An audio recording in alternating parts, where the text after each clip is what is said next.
peu de temps. Alors, Voilà, étant c'est donné que parti.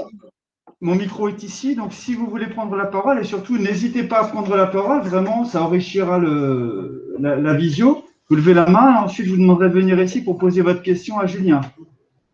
D'accord?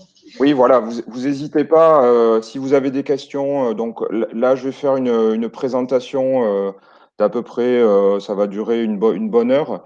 Si vous avez des questions à me poser, n'hésitez pas. Donc il faut s'approcher de l'ordinateur pour que je puisse vous entendre.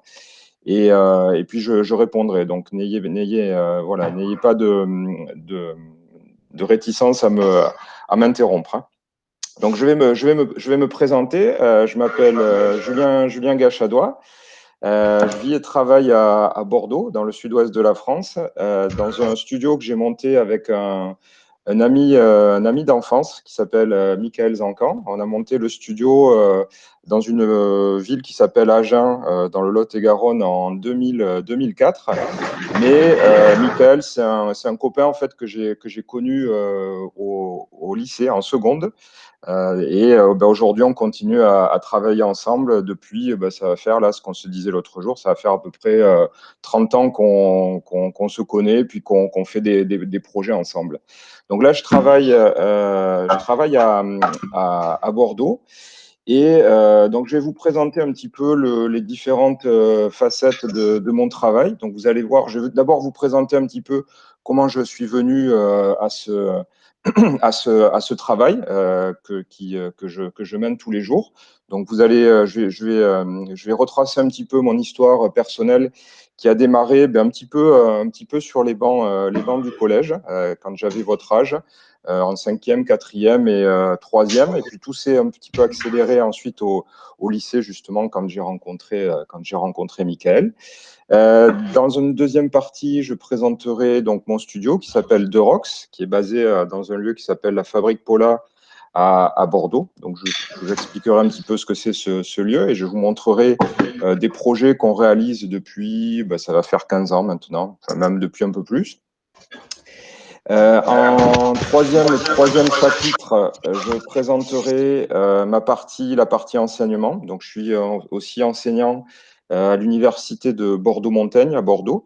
Donc, j'ai des licences, bac plus 2 et 3, et des masters dans un domaine qui s'appelle le design.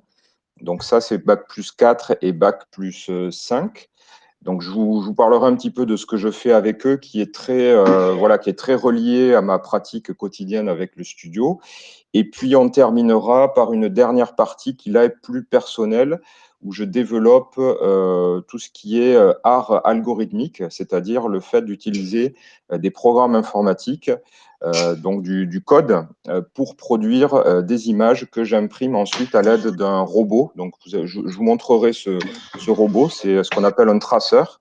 Et comment, en fait, cette pratique est reliée à une pratique qui est historique et qui date, je dirais, depuis la fin de la Deuxième Guerre mondiale, donc à peu près 1950-1960.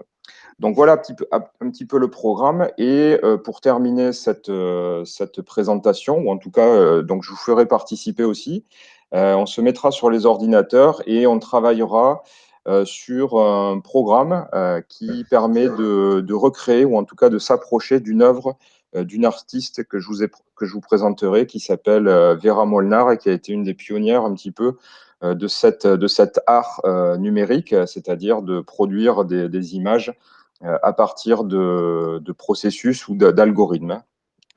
Voilà, donc on fera un petit peu de pratique sur un environnement que je vous présenterai aussi, qui s'appelle Processing, et qui nous permettra de développer, ou en tout cas de bidouiller, on va plus bidouiller ensemble pendant la fin de cette session. Donc, les débuts. Alors, j'ai commencé, moi, la programmation plutôt très, très jeune.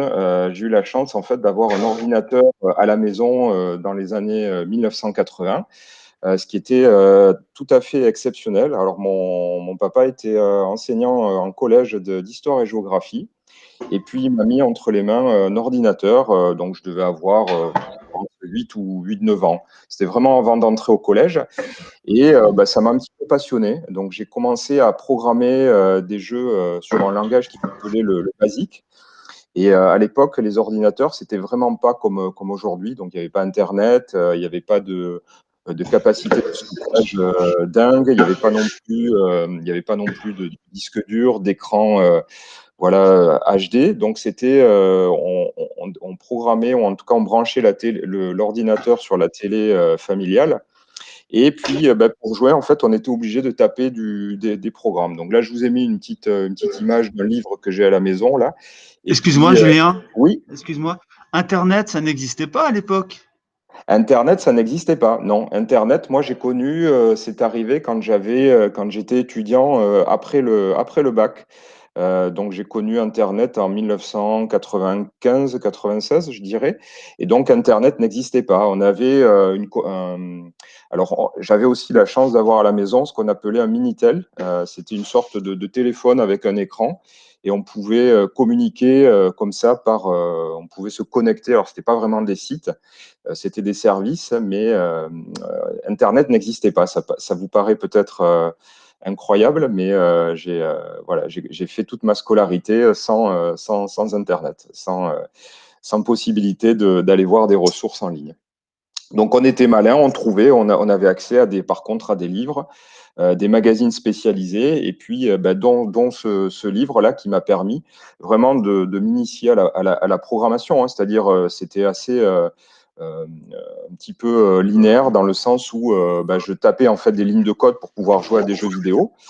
Et donc, au fur et à mesure que je tapais, je modifiais un petit peu ce qu'on va faire tout à l'heure, je modifiais un petit peu des lignes de code, et puis je regardais ce que ça donnait. Et puis petit à petit, j'ai commencé à apprendre la programmation à travers le BASIC. Et l'ordinateur vraiment sur lequel j'ai commencé mes gammes de programmeurs, c'était vraiment au collège. Donc, on avait la chance d'avoir une salle informatique qui était équipée, ce qui était aussi exceptionnel, hein. Donc, on avait des ordinateurs. Mon père m'avait offert un ordinateur parce que je travaillais bien à l'école. Et donc, j'avais eu cet ordinateur qui s'appelait un Atari ST, qui était un ordinateur qui coûtait très, très cher à l'époque, hein. Je crois que on était encore en francs, donc je ne vous fais pas les conversions parce que c'est un petit peu obsolète. Et donc, je me suis pris de passion en fait pour un univers qui s'appelle les démos. Alors, je vais vous expliquer ce que c'est les démos. Les démos, en fait, c'était des gens, enfin des personnes qui se regroupaient dans ce qu'on appelait un groupe de démos et qui fabriquaient des images animées avec de la programmation. Alors, historiquement, c'était lié au fait que on s'échangeait des jeux sur ce qu'on appelait des disquettes. Alors, je vous montre, j'ai ressorti des reliques, hein, des disquettes, c'était ça. C'était voilà, on stockait de l'information et des jeux vidéo sur ce type voilà, sur ce type de support. Et, euh, et donc, on échangeait pas mal de jeux vidéo. Et évidemment, ces jeux vidéo, ils avaient des protections. Et donc, on échangeait ça un petit peu sous le manteau. C'était des jeux piratés. Et donc, c'était très fréquent à l'époque, hein, de pirater les jeux. Et les pirates, en fait, donc c'était des groupes de personnes qui avaient entre, je dirais, 15 et 25 ans, pas plus. Et ces personnes-là, en fait, créaient ce qu'on appelle des introductions, c'est-à-dire qu'ils annonçaient un petit peu leur exploit d'avoir piraté le jeu avant le jeu en lui-même. Donc, ils plaçaient des petits écrans très, très visuels. Et puis, il y a eu une sorte d'escalade, en fait, hein, c'est-à-dire que tel groupe piratait tel jeu et mettait tel effet en introduction. Donc, l'autre groupe se devait de répondre de manière voilà, plus franche, avec des effets encore mieux. Et puis, est arrivé un moment où les groupes, on va dire, qui fabriquaient ces programmes se sont dit, mais attendez, si on fabriquait plutôt des disquettes ou en tout cas des programmes qui ne regroupe que ces démonstrations, que ces démos. Voilà. Donc les démos, c'est vraiment le diminutif de démonstration. Et ça, c'est vrai que je m'y suis plongé dedans quand j'avais votre âge, hein, quand j'étais au collège. Donc j'avais un groupe de copains avec qui on a monté un groupe de démos. Et puis on a commencé la programmation. Ce qui était intéressant, c'est que c'était vraiment, les tâches étaient réparties, c'est-à-dire que dans ces groupes de démos, certains faisaient du graphisme, d'autres de la musique, et d'autres en fait mettaient en animation en fait ces graphismes avec la musique. Donc ça, ça a été vraiment pour moi un petit peu le déclic, je dirais. Et puis aujourd'hui, je continue, vous allez voir, à programmer comme ça des effets ou en tout cas des installations numériques. Voilà, donc tout s'est un peu déclenché à cette époque-là pour moi, une sorte de déclic. Et puis j'ai continué, voilà, donc j'ai fait des études dans ce sens, plutôt scientifique, mais toujours avec un coin de la tête, bien un jour de peut-être travailler dans ce domaine-là, donc qui était pas, qui à l'époque, hein, dans les années 1990, c'était pas forcément évident hein, de travailler, en tout cas peut-être dans l'industrie du jeu vidéo ou dans ce domaine de la création numérique. Voilà. Donc je vous montre à quoi ça ressemble une démo. Hop, pardon, le son. Donc ça ressemblait à ça, voilà. Donc ça peut paraître un petit peu désuet aujourd'hui, mais c'était beaucoup d'effets avec des effets de particules, des effets comme ça de 3D, beaucoup de ce qu'on appelait des scrollings, c'est-à-dire du texte qui défile et qui est animé. Donc ça a été vraiment bon. J'ai toujours un petit peu de nostalgie aujourd'hui à regarder ces écrans, mais voilà, c'était vraiment une époque passionnante pour moi. Puis du coup, bon, ben, ça m'a amené à me documenter. Et puis, ben, j'ai rencontré comme ça, par ce biais-là, par le biais donc, de cette passion, j'ai rencontré donc Michael, qui est mon associé au studio Deux-Rox, dont je vais vous parler maintenant. Donc Deux-Rox, c'est un studio qu'on a monté en 2004, donc ça va faire 17 ans cette année. Et c'est un studio qui est basé, donc on a démarré à Agen, c'est une ville qui a une centaine de kilomètres de Bordeaux. Et on est basé aujourd'hui dans un lieu qui s'appelle la Fabrique Paula, qui est sur les bords de la Garonne à Bordeaux. Donc là, vous avez une vue de la fabrique ici et du pont Chaban. Donc le pont, c'est un nouveau pont qui a été construit à la fin des années 2000, enfin qui a été mis en service début 2000. Je sais plus, non, je dis des bêtises, mais je crois que c'est 2015, pardon. Donc, il n'y a pas très longtemps que ça, finalement. Et donc, nous, on est habitants de la Fabrique Paula, qui est un lieu, en fait, plutôt dédié à la culture en Nouvelle-Aquitaine et qui regroupe eh bien, des personnes, en fait, qui sont connectées dans ce domaine-là. Donc, ça va d'agences d'architecture on travaille aussi avec des artistes. Et nous, on est installés dans un bureau. Donc, nous, on est par là. On a la vue sur la Garonne. Et on travaille on est dans le même bureau qu'une personne qui s'appelle Guillaumite, qui fait plutôt du graphisme animé, et Countach Studio, qui fait plutôt de la création graphique sur tout support. Donc, c'est tout ce qui est papier, web, et aussi parfois scénographie. Donc, installation un petit peu comme ça de scènes pour des performances. Donc, on est installé là, ça va faire maintenant 2 ans ou 3 ans. Non, 2 ans. Ça fait 2 ans, ouais. Et donc, je vais vous parler maintenant des projets qu'on a réalisés au studio depuis sa création. Donc, au studio, on travaille vraiment notre force, je dirais, ou en tout cas nos compétences, c'est vraiment dans tout ce qui est domaine du développement. Donc, ça peut être développement au sens large, parce qu'on peut développer aussi des sites web qui vont nous servir de support à nos installations. Et on va développer principalement, nous, des applications, donc que ce soit à la fois sur ordinateur, donc on appelle ça desktop, donc développement sur ordinateur, donc soit sur PC ou sur Mac principalement.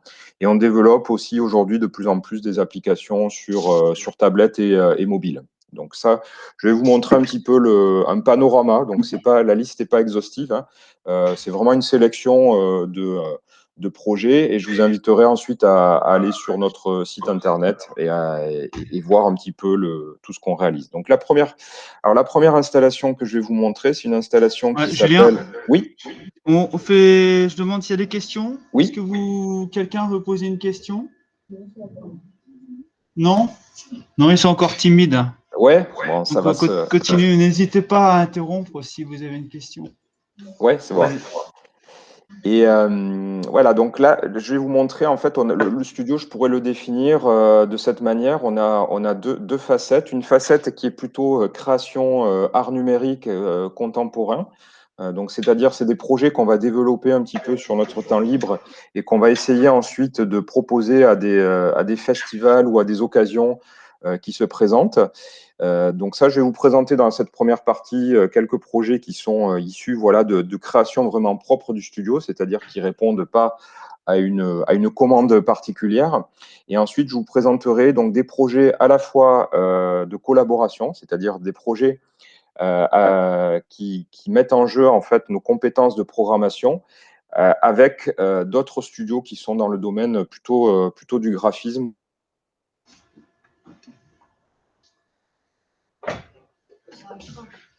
Qu'est-ce que je voulais dire? Oui, donc, et des projets muséographiques, c'est-à-dire des projets là qui sont plutôt destinés à ce qu'on appelle des institutions, c'est-à-dire que là, on répond vraiment à des commandes très précises et on fait intervenir notre expertise en programmation. Donc, le premier projet que je voulais vous montrer, c'est un projet qui s'appelle Gravity. Et Gravity fait intervenir une technique que l'on appelle le mapping, projection mapping, c'est-à-dire qu'on va venir projeter des images ici sur un bâtiment et on va tenir compte de l'architecture de ce bâtiment pour projeter les images. Donc Gravity, en fait, il repose sur ce principe. Les personnes vont envoyer des textos à travers un numéro, donc on réserve pour l'occasion, et les textos vont être découpés donc par un algorithme qui va faire ça, va être découpé en blocs de mots, et ces blocs de mots-là vont rebondir, ou en tout cas vont tomber du haut ici du bâtiment, pour venir se poser ou se caler sur le bâtiment. Alors, j'avais pas prévu forcément de vous montrer une vidéo, mais je suis en train de me dire que peut-être je peux vous montrer quelques images. Alors, je vais aller sur Vimeo. Comme ça que vous ayez un petit peu, que ça fixe un petit peu les idées. Voilà, hop. Donc, je vous montre à quoi ça ressemble. Voilà, ça ressemble à ça. Et donc tout ça, ça fait partie de ce qu'on appelle des interactions temps réel, c'est-à-dire que les images qu'on va fabriquer, qui vont être projetées sur le bâtiment, vont être fabriquées au fur et à mesure en fait qu'affluent les messages dans notre système. Voilà. Donc les personnes en fait venaient se poster devant le bâtiment et puis envoyer des textos donc avec leur téléphone portable sur le numéro qui s'affichait. Et puis on avait une interaction comme ça, ou en tout cas une œuvre qui se fabriquait au fur et à mesure des mots et puis vraiment des messages qui étaient affichés. Voilà. Donc ça, c'est vraiment une création du studio, c'est-à-dire une idée qu'on a eue, et puis on l'a développée et proposée ensuite à différentes occasions. Voilà. Donc on a alors quelque chose qui est assez important quand on est développeur, c'est de développer ce qu'on appelle des briques un petit peu logicielles. Et là, c'est ce qu'on a fait, c'est qu'on avait une brique qui nous permettait de récupérer les messages. Et ensuite, on a développé plusieurs installations à partir de ce processus. Et donc ici, je vous présente une installation qui s'appelle Expression, donc qui reposait sur le même principe, un envoi de texto et ici une projection qui s'effectuait sur deux façades. Donc une première façade où on voit ici les messages un petit peu qui se baladaient entre les fenêtres. Et ici, une deuxième projection avec une sorte de dictionnaire des mots les plus employés dans les textos. Donc ça, on est par programmation, c'est très facile en fait de faire des sortes de statistiques comme ça, de compter en gros les mots qui sont apparus. Voilà, dans une structure de données un petit peu particulière.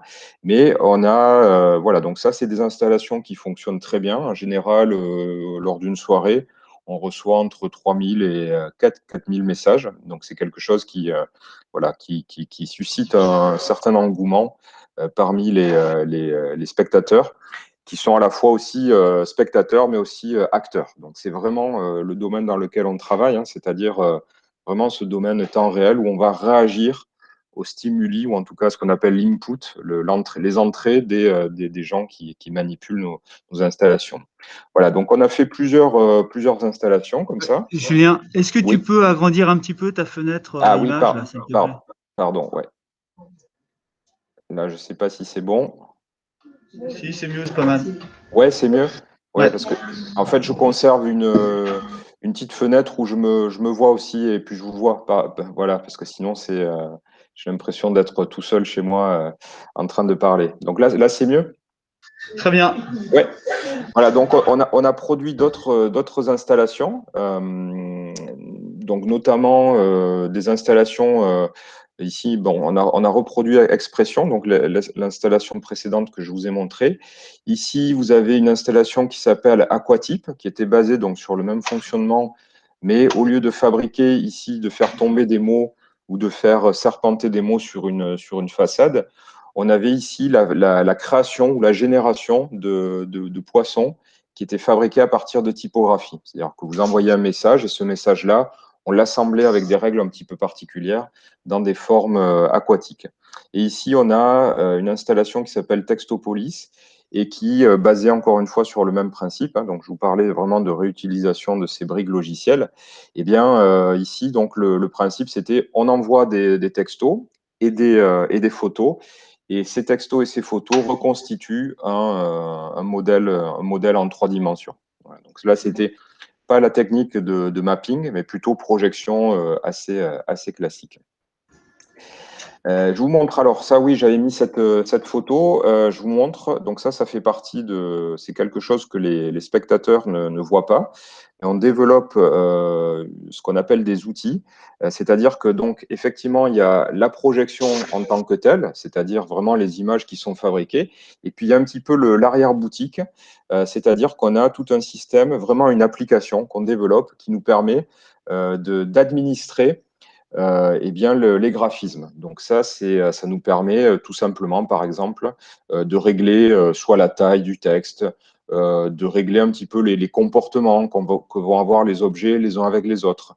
Ça nous permet aussi de faire des réglages un petit peu plus généraux, comme par exemple la taille des fenêtres, qui vont s'adapter à la résolution des vidéoprojecteurs. Donc des choses comme ça. Donc on a tout un système, ce qu'on appelle une régie, qui est en général pas à la vue des spectateurs, mais en gros, on va pouvoir faire tous les réglages. Et donc ça fait partie de mon métier, de fabriquer ce qu'on appelle ici des interfaces de programmation, c'est-à-dire des interfaces avec des boutons, ici des éléments qu'on appelle des sliders, qui permettent vraiment de faire des réglages et d'influer eh bien, sur l'aspect et le comportement, en tout cas, de la projection. Voilà. Donc, je vous remontrerai un outil tout à l'heure de notre projet.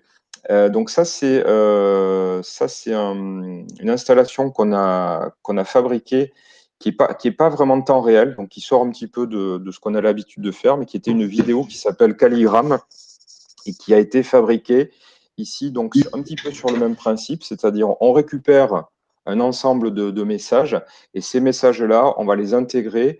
On les avait intégrés dans une histoire en fait autour du thème de Noël, dans des graphismes tridimensionnels avec des éléments vidéo. Voilà. Donc ça, pareil, ça fait partie un petit peu de la signature, je dirais, du studio, d'utiliser comme ça un univers typographique pour travailler et représenter voilà, du texte dans des environnements peu usuels, hein, hormis la page de texte. Un autre projet ici qu'on a réalisé, donc ça là je vous parle vraiment des créations du studio où on a eu vraiment une liberté totale sur la création. Donc un projet qu'on a réalisé pour le château Pape Clément, qui est un château voilà, qui produit du vin à côté de Bordeaux, enfin, même qui est vraiment très proche de Bordeaux, à Pessac. Et là, on avait pour mission d'habiller en fait un espace, le chai de ce château. Donc c'est un endroit où sont stockés, où est stocké le vin dans ces énormes cuves. Et on avait donc à la demande du propriétaire du château, qui s'appelle Bernard Magrez, on a réalisé ici un show qui a duré 3 minutes et qui était destiné en fait à animer une soirée où le propriétaire avait invité des clients à dîner. Voilà. Donc on a réalisé ici cette installation. Alors je vous montre, j'ai d'autres images. Et le principe ici, c'était donc c'était une cantatrice ici professionnel qui est venu faire un récital et et donc on a fabriqué une installation ici où les visuels, vous voyez, étaient projetés à la fois sur les cuves, sur le sol et sur le fond de la salle. Et on a réalisé donc des visuels qui réagissent à ce qu'on appelle en temps réel, encore une fois, donc qui vont réagir et qui étaient branchés là sur la voix de la cantatrice. C'est-à-dire que les graphismes évoluaient selon un scénario, mais interagissaient aussi de manière fluide avec l'intensité du son de la voix. Donc plus il y avait de voix, et plus le mouvement des formes que vous voyez derrière allait être apparent. Donc là, on passe à la partie plutôt, j'allais dire plutôt muséographique. Donc ça, c'est une partie où on répond à ce qu'on appelle des appels d'offres. Donc un appel d'offres, c'est un organisme qui émet en fait un document pour inciter les sociétés ou les entreprises comme les nôtres à répondre. Donc c'est une sorte de concours en fait. Et nous, on a gagné en 2000, je ne vais pas dire de bêtises, je crois que c'était en 2014, le concours pour réaliser des interactifs pour la Cité du Vin. Donc, on a réalisé, donc c'est un musée qui est à Bordeaux. D'ailleurs, sur la photo de la fabrique Paula que je vous ai montré où on travaille, je ne sais pas si vous l'avez vu, mais c'est vraiment juste à côté de là où on travaille. C'est en bord de Garonne, dans un quartier qui s'appelle les Bassins à Flot, à Bordeaux, qui n'est pas très loin d'une base sous-marine qui avait été construite pendant la Seconde Guerre mondiale. Et donc, on a été missionné. Donc, on a remporté cet appel d'offres. On a été missionné pour développer en collaboration avec donc les architectes, scénographes et l'équipe scientifique de la Cité du Vin des interactifs. Donc, c'est des programmes, des applications sur table ou en tout cas sur écran tactile qui présentent un peu tout ce qui est du domaine de l'univers du vin. Voilà. Donc, on a produit, alors je vous montre, voilà, ça c'est l'intérieur du musée. Donc, on a produit 35 applications. Donc, c'était un travail qui nous a occupé pendant à peu près un an et demi. Et on a développé comme ça, donc vraiment avec nos compétences de programmeurs et de codeurs, des applications, donc ce qu'on appelle des interfaces, qui présentent du contenu grand public. Donc ça concerne vraiment tout l'univers du vin, de son histoire à la production, stockage des bouteilles en cave. Donc on va retrouver vraiment énormément de choses. Et donc, on a travaillé avec le comité scientifique, on a réfléchi un petit peu à ce qu'on appelle l'ergonomie, c'est-à-dire la meilleure manière de présenter à l'utilisateur des données en fonction de ses connaissances sur les interfaces tactiles et de ses habitudes de navigation sur ce type d'interface. Donc ça, c'est ce qu'on appelle l'ergonomie, qui est très très importante quand on commence à développer comme ça des applications grand public. Donc vous, tous les jours, vous manipulez très certainement des interfaces et des applications sur mobile. Et ben, en fait, ces applications sur mobile, elles sont pensées en termes de boutons de navigation et aussi en fonction des habitudes des utilisateurs qui utilisent ce type d'application. Donc ça, c'est ce qu'on appelle l'ergonomie, et c'est une partie importante de mon travail quand on développe comme ça des applications pour la muséographie. L'autre projet dont je voulais vous parler, c'est un projet qu'on a développé en 2016-2017, qui s'appelle les boîtes CAPC.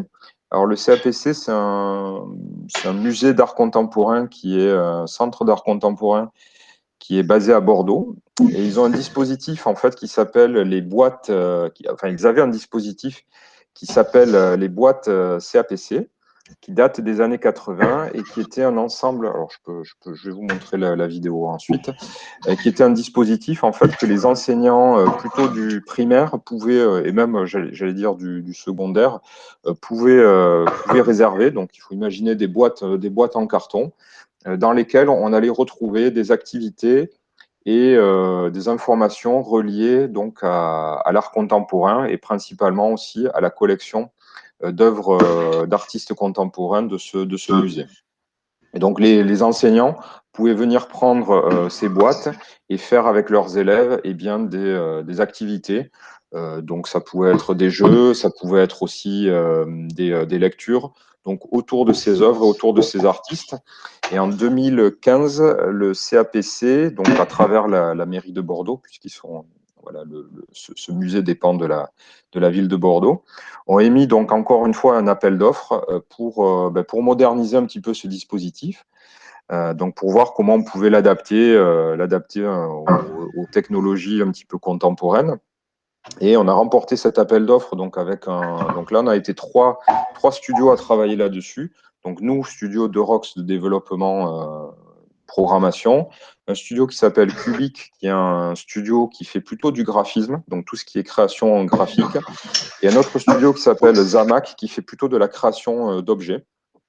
Pardon. Donc on a travaillé à 3 sur la réponse à cet appel d'offres. Donc quand on répond à un appel d'offres, il faut répondre déjà un petit peu aux questions qui sont soulevées dans le document de l'appel d'offres. Et il faut ensuite apporter une réponse, donc sans aller trop loin non plus dans le développement, puisque quand on répond à un appel d'offres, on n'est pas sûr de le remporter. Et nous, on avait proposé de conserver en fait ce système de boîte, ce qui nous paraissait assez naturel, et d'intégrer à l'intérieur de cette boîte un ensemble de tablettes et de faire en sorte que la boîte puisse se déplier et révéler ce qu'on a appelé ici une marelle, donc c'est-à-dire un ensemble de représentations d'œuvres qui permettaient ensuite de naviguer avec les tablettes à l'aide d'un dispositif que vous connaissez peut-être qui s'appelle la réalité augmentée. Donc, je ne sais pas si c'est quelque chose que vous connaissez, la réalité augmentée. Ça permet, avec une tablette ou un téléphone portable, de venir comme ça pointer avec une caméra des éléments graphiques. Et ces éléments graphiques, en fait, on va pouvoir les positionner dans l'espace en 3D. Alors, je vais vous montrer une vidéo, parce qu'on avait du coup travaillé aussi dans l'appel d'offres, la fabrication du site internet faisait partie aussi de nos missions. Donc, je vous montre un petit peu comment la boîte se déplie.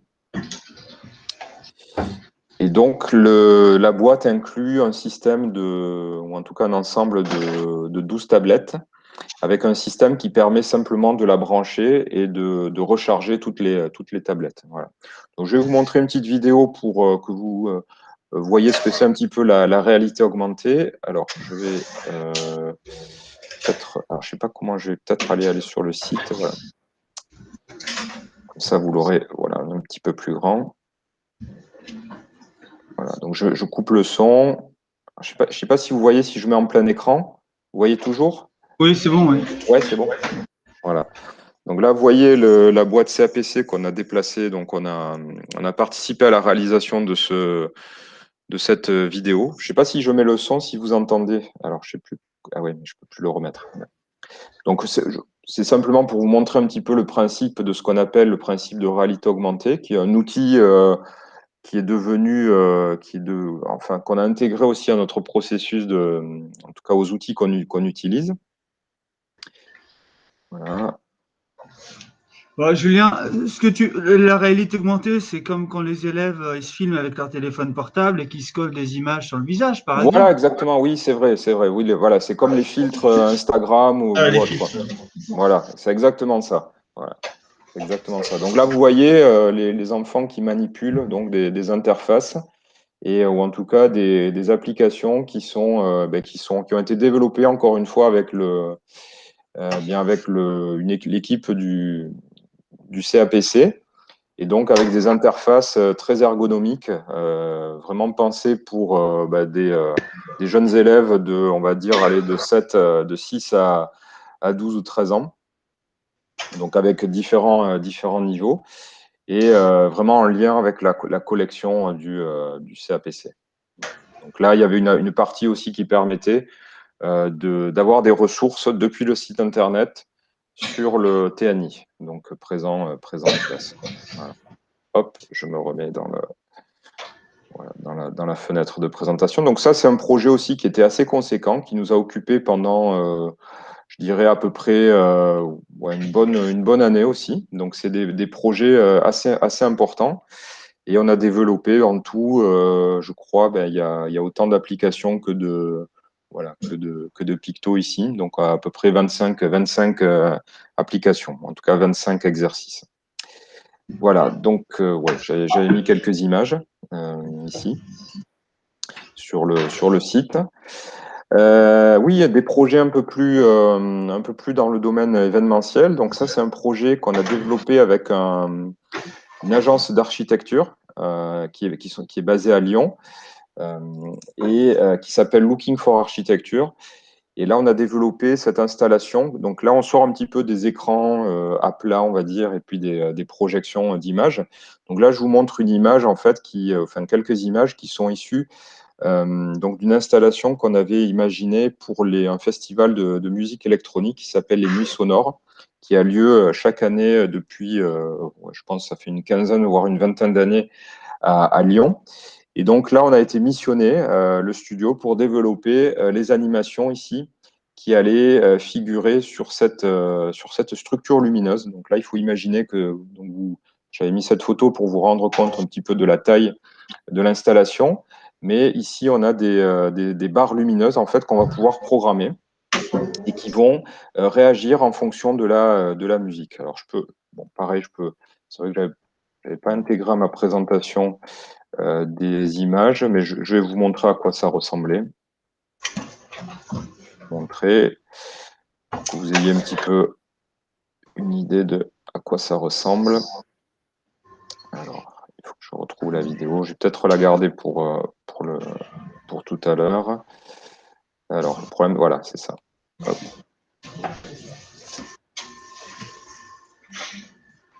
Voilà, donc ça ressemblait à ça. Donc là, on sort un petit peu des écrans et on est plutôt sur des structures lumineuses avec des visuels qui allaient réagir en fonction de la musique qui était passée dans les différentes salles. Voilà, donc tout ça, pour fabriquer tout ça, ben, on a fabriqué ce que je vous indiquais tout à l'heure, un outil. Donc je peux vous montrer l'outil ici. Voilà, donc cet outil ressemblait à ça. Et il me permettait de faire ce qu'on va faire un petit peu tout à l'heure, c'est-à-dire de la programmation un petit peu, ce qu'on appelle du live coding, de la programmation à chaud, c'est-à-dire on va modifier quelques lignes de code et on va regarder un petit peu la fabrication des visuels en direct. Donc ça, c'est quelque chose qui est assez pratique. Donc on programme. Vous voyez ici, vous avez la fenêtre de code ici. Et de l'autre côté, donc l'outil que j'avais développé pour l'occasion, hein, donc c'est vraiment une application sur ordinateur qui permet d'interpréter ce code-là et d'animer, donc de simuler l'animation qui va apparaître sur cette grande structure lumineuse. Voilà. Donc voilà, je vous montre quelques images. Et donc, en fait, ici, ce que vous voyez ici, cette bande ici de pixels là, qui s'anime, c'est ce qui était envoyé sur le dispositif pour afficher ou animer les différentes barres de LED. Voilà, avec une connexion entre les pixels et les barres de LED. Voilà. Donc ça, c'est un projet qui a été développé assez rapidement, en quelques semaines, et qui a été, alors, je vous parlais tout à l'heure de réutiliser des briques logicielles. Donc là, ça nous arrive parfois de faire des projets ou des applications qui ne sont faites que pour une occasion particulière. Donc ça, typiquement, c'est un projet que j'ai fait simplement pour cet événement-là et puis que voilà, je l'ai laissé après dans les cartons, donc je le montre comme ça quand je présente le travail du studio. Une autre installation qu'on a développée avec un studio qui s'appelle Cheval Vert, qui est basé à Paris, qui s'appelle Murmure et qui est un dispositif. On a développé un petit objet dans lequel on va pouvoir parler et le son de la voix va être transformé comme ça en signal lumineux. Et ce signal lumineux-là bien, va se transformer en onde graphique sur sur le mur sur lequel sont projetées les images et évidemment accrocher ce câble lumineux. Alors, pareil, je vais vous montrer la vidéo. Donc, le studio s'appelle Cheval Vert. Et voilà, donc je peux vous montrer ça.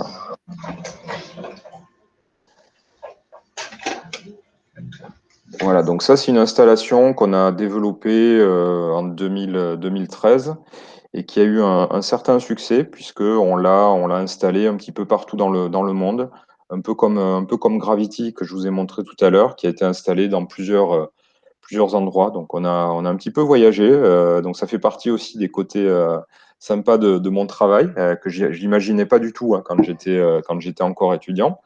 Le fait de comme ça pouvoir développer puis de pouvoir voyager pour montrer son travail. Vous voyez le dispositif, on vient parler comme ça dans ce qu'on a appelé une chambre d'écho. Et donc la voix est transformée un petit peu comme l'installation que je vous ai montrée tout à l'heure là avec la chanteuse d'opéra. Eh bien, les graphismes sont générés comme ça au fur et à mesure, donc du temps réel, avec ici une dimension interactive produite par la voix et avec voilà, une dimension aussi scénographique, c'est-à-dire que voilà, l'installation de l'objet était importante. Donc la disposition des éléments était importante. Voilà, donc on a fabriqué toute une série comme ça de ce qu'on a appelé des tableaux. Voilà, donc là on me voit. Et donc j'ai proposé aussi, alors ce qui m'arrive très souvent, c'est de proposer aussi des ateliers autour des installations que je développe. Donc là, je vais vous montrer une image d'un atelier que j'avais réalisé donc avec des gens qui s'inscrivent, en fait, des participants. Une installation dans un lieu qui s'appelait Stéréolux à Nantes. Donc Stéréolux, c'est un lieu qui est dédié plutôt aux cultures numériques et musique.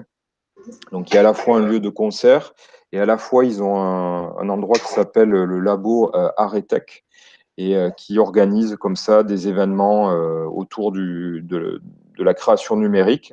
Ils ont un gros festival qui s'appelle Scopiton, voilà, qui a lieu en général vers septembre-octobre et qui invite des artistes numériques à présenter leur œuvre. Donc moi, parfois, dans ce cadre-là, eh bien, je viens à Stéréolux faire des ateliers autour des installations que je crée. Donc ici, une photo où j'avais invité alors, j'avais des élèves d'école, c'était de l'école, je crois, de design de Nantes, qui étaient venus, puis d'autres participants qui étaient venus développer justement des tableaux sur ce dispositif. Voilà, donc ça fait partie aussi du travail assez intéressant, comme ça, d'ouvrir des œuvres à un public pour qu'il puisse s'emparer un petit peu voilà, du contexte et créer dans cet univers-là. Voilà, donc j'en ai fini un petit peu pour la présentation des projets. Hein. Donc, De Rock, c'est vraiment un studio de création numérique. On appelle ça du design aussi parfois interactif.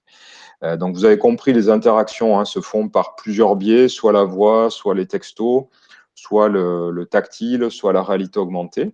Donc, on travaille à la fois, on va dire, sur une partie plutôt développement d'installation d'art numérique et on a une partie plutôt institutionnelle, donc muséographie, là où on va travailler donc avec des institutions.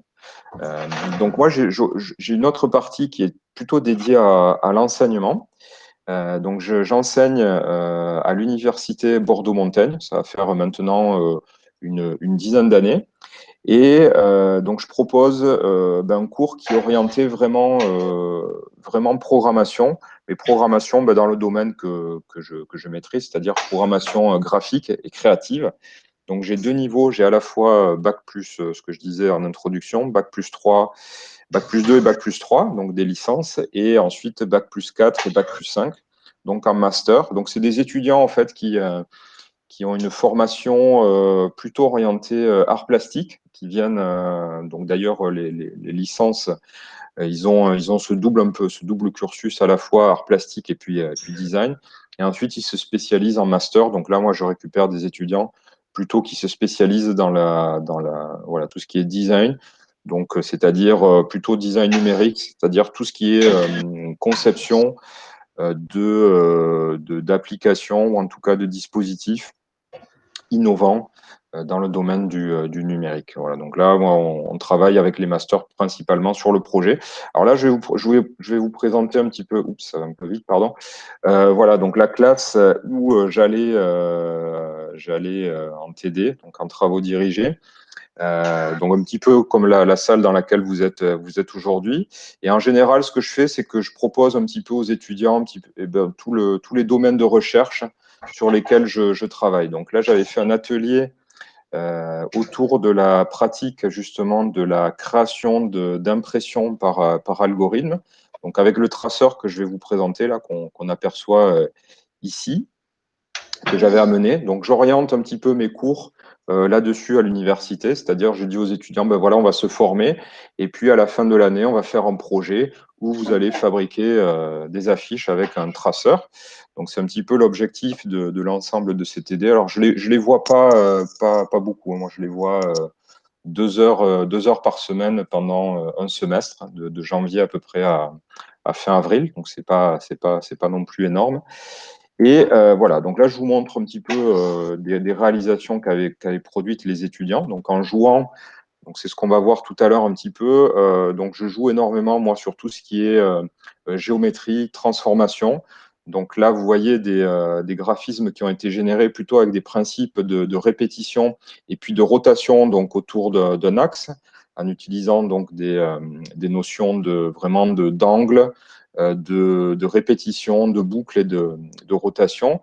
Et ici, donc, c'est ce qu'on va travailler un petit peu tout à l'heure en ligne avec le petit code que j'ai préparé. Donc ici, plutôt basé sur de la répétition, sur cette notion de grille. Donc on va avoir ici tout ce qui est notion de déplacement, donc de déplacement de repères. Voilà, donc on va déplacer notre repère sur chaque cellule ici, et puis à l'intérieur de cette cellule, on va dessiner un motif géométrique qui va pouvoir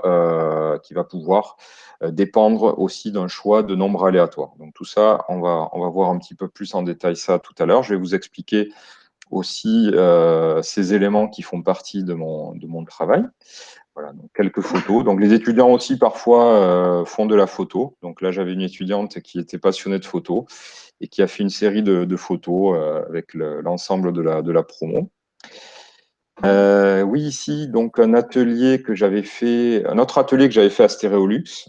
Donc là, pareil, j'avais été invité en tant qu'artiste à produire ou à imaginer un atelier. Donc autour de cette pratique, donc de transformer comme ça des lignes de code, un processus logique en impression à travers donc le traceur. Voilà.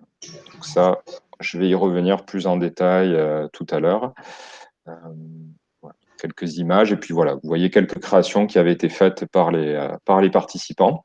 Donc en général, c'est des participants qui viennent soit un petit peu s'initier à la programmation, qui découvrent, ou soit c'est des personnes qui déjà ont un certain niveau et qui viennent plutôt découvrir on va dire des techniques. Donc là, c'était vraiment le passage vraiment de code à un traceur, un robot traceur. Voilà. J'interviens aussi dans d'autres écoles, donc des écoles plutôt privées. Donc ça pareil, je fais des ateliers. Donc là, j'ai réalisé un atelier qui s'appelait Ombrocessing et qui reprend une technique qui date des années 1920, donc début du XXe siècle, qui s'appelle l'ombrocinéma. Et donc là, l'idée, c'était de faire fabriquer à ces étudiants un livret qui permettent de fabriquer ce type d'image un petit peu. Alors je ne sais pas si vous avez très bien vu, ouais. C'est des images un petit peu comme ça qui ont l'air. Ici, on voit très bien. Oui, voilà, un petit peu brouillé. Et puis on vient passer comme ça une grille qui révèle l'animation en fait qui est un petit peu masquée dans l'ensemble, enfin dans l'image. Voilà. Donc ça, c'est une technique d'animation qui est relativement connue et qui est assez simple à fabriquer par programmation. C'est-à-dire, on va prendre 6 images différentes et puis on va les mélanger en une seule image. Voilà. Donc j'avais eu l'idée de me dire, bah, tiens, pourquoi pas proposer un atelier qui permettrait de fabriquer donc toutes les images que vous voyez dans le livret ont été fabriquées par du code à travers un outil que j'avais développé spécifiquement pour l'occasion. Donc les étudiants en fait se sont emparés de cet outil. Donc il y avait à la fois une partie interface ici et à la fois une partie plus code que je ne montre pas ici. Et donc, les étudiants ont expérimenté pendant une semaine et ont produit un livret. Donc, je travaillais avec un atelier qui est basé à La Rochelle, qui s'appelle l'atelier Serjoin, et qui fait tout ce qui est sérigraphie. Donc, sérigraphie, c'est une technique d'impression un petit peu particulière, de reprographie. Voilà, donc j'en ai fini avec la partie enseignement. Donc ça m'occupe aussi, je dirais à peu près une bonne journée et demie par semaine. Donc de préparer les cours et puis voilà, et puis de faire des recherches aussi pour pouvoir faire des ponts entre ma pratique au studio et puis l'enseignement. Et là, je vais vous parler de la partie plutôt orientée art numérique. Donc ça, c'est une pratique qui est plutôt personnelle, dans le sens où voilà, je développe une pratique autour de tout ce qui est art numérique, et donc à partir de ce robot traceur, donc Axidro. Alors je vous montre à quoi ressemble voilà l'Axidro. Donc c'est cette machine-là qui est constituée en fait de deux bras métalliques avec ce bras-là. Alors ça floute l'image, mais le bras qui tient le stylo en fait peut se déplacer en X et Y. Donc un déplacement, on va dire, horizontal et un déplacement vertical. Donc j'utilise vraiment cette machine quasiment quotidiennement pour produire ici. Alors oui, donc je développe des outils ici. Donc je vous montre une petite vidéo. Donc à quoi ressemblent les outils qui me permettent de produire des images. Donc vous voyez, là encore une fois, je travaille énormément moi sur cette notion de grille. Et donc, qui dit grille dit répétition, et puis cette notion vraiment de déplacement.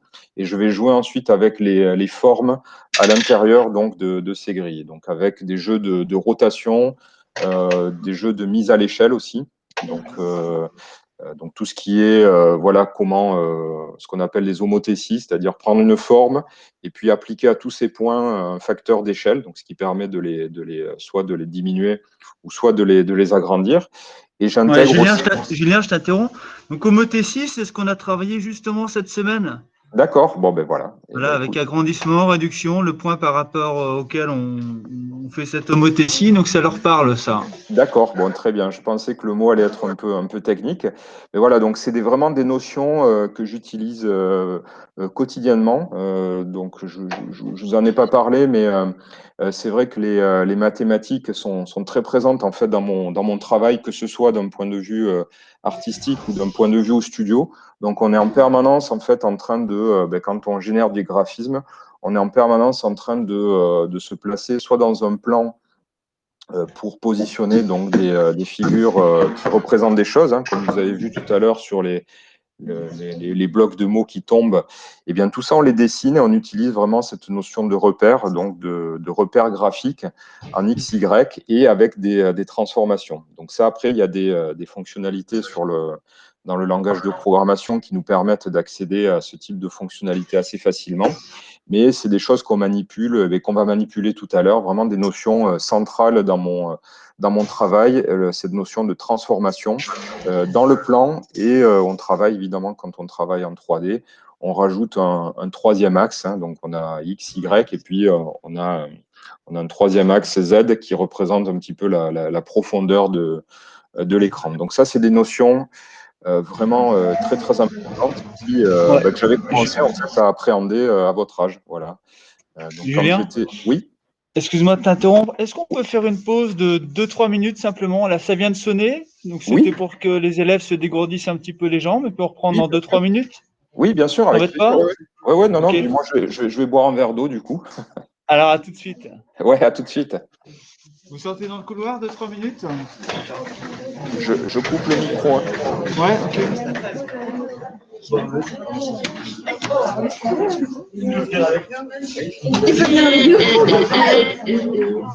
à l'heure.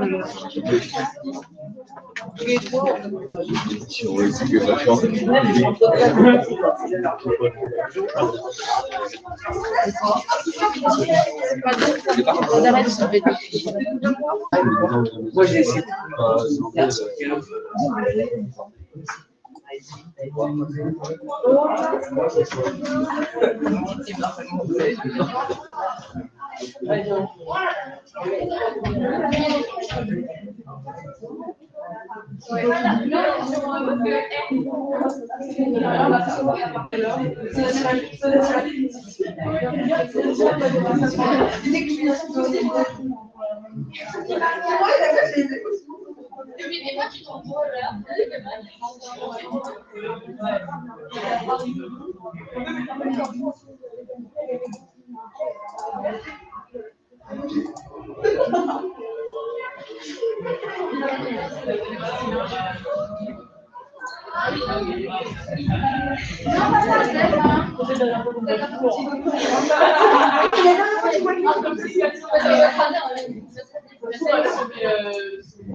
Oh, c'est bon, c'est ma mère qui me fait le jour d'affaire.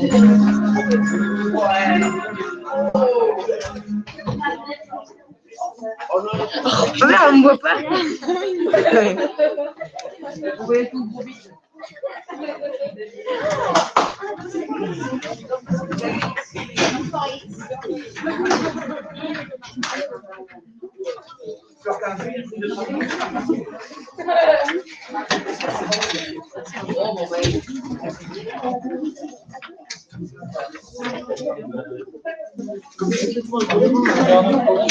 Ça va? Ouais.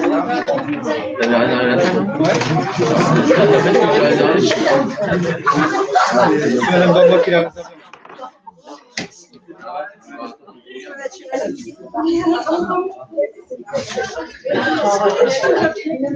Allez, on peut reprendre?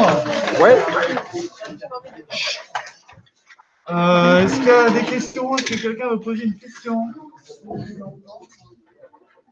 Non, ils sont très impressionnés, je crois, Julien. Oui. Ouais. Bah, il faut Non, pas. ils boivent tes paroles, mais ils n'osent pas s'exprimer. Bon. En temps normal, ils sont pas comme ça. En fait, j'ai appris que si tu veux faire taire une classe, tu leur donnes la parole. Oui, bah ça marche. Ouais. Hein. Moi, ce qui marchait bien quand j'étais étudiant au collège, c'était qui c'est qui veut aller au tableau. Ça, c'était radical. Plus personne parlait. Ah voilà. Pourtant, on en a, pour les faire taire, c'est difficile. Ah, Je pense à Camille, là, qui se cache derrière son ordinateur. Montre-toi, Camille. Fais coucou, Camille. il est où? Je le vois pas. Camille. Camille. Non, elle fait ça timide. Pourtant, Ah, c'est une fille. Je te jure, Ouais. quand on normal, pour la faire taire, c'est difficile.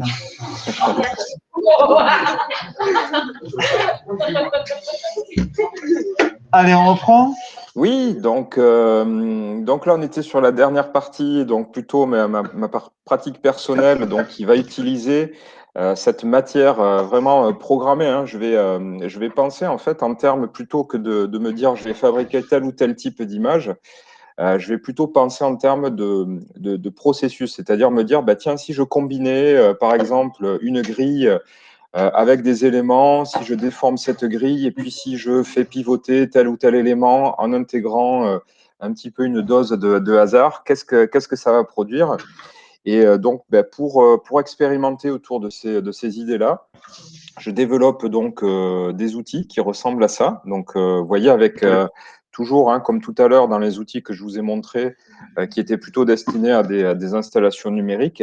Ici, j'ai plutôt des éléments de contrôle, enfin ce qu'on appelle des contrôles ici. Vous voyez donc tous ces boutons ici en bleu qui me permettent de manipuler et d'influer sur ce qu'on appelle les paramètres, c'est-à-dire des quantités numériques qui représentent des valeurs dans mon programme. Hein. Donc tout à l'heure, vous allez voir, on va manipuler un petit peu ce qu'on appelle des paramètres ou des variables qui vont modifier l'apparence du rendu produit par du code. Donc là, vous voyez, typiquement, là, alors, je ne sais pas si vous avez remarqué, je vais avancer.